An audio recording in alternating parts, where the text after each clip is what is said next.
അസ്സലാമു അലൈക്കും. ഞാൻ സലീം കുടിഞ്ഞി. പ്രിയ കൂട്ടുകാരെ, എല്ലാവർക്കും സ്നേഹസമ്മതി നിറഞ്ഞ വൈദാശംസകൾ. ചില ചിത്രങ്ങൾ നമ്മുടെ മനസ്സിന് നൽകുന്ന ആനന്ദം, സന്തോഷം വളരെ വലുതാണ്. ഇന്ന് പെരുന്നാൾ ദിവസം നോളജ് സിറ്റിയിലെ മസ്ജിദുൽ ഫുതുഹിൽ വെച്ച് കണ്ട ഒരു ചിത്രം വളരെ മനോഹരമാണ്. ഖുത്ബ നിർവഹിക്കുന്ന മകനും താഴെയിരിക്കുന്ന പിതാവും. താഴെയിരിക്കുന്നത് ലോകം അറിയപ്പെട്ട മഹാപണ്ഡിതൻ സുൽത്താനുൽ ഉലമ കാന്തപുരം ഉസ്താദ്. ഖുത്ബ നിർവഹിക്കുന്നത് ഉസ്താദിൻ്റെ പൊന്നോമന പുത്രൻ ഹക്കീം അസരി ഉസ്താദ്.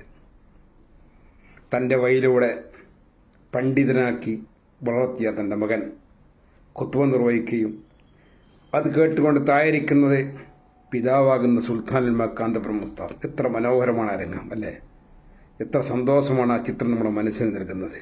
അല്ലാഹു സുബ്ഹാനഹു വ തആല പിതാവിനും പുത്രനും ആഫിയത്തും ആരോഗ്യം നൽകുമാറാട്ടെ. ആമീൻ യാ റബ്ബൽ ആലമീൻ.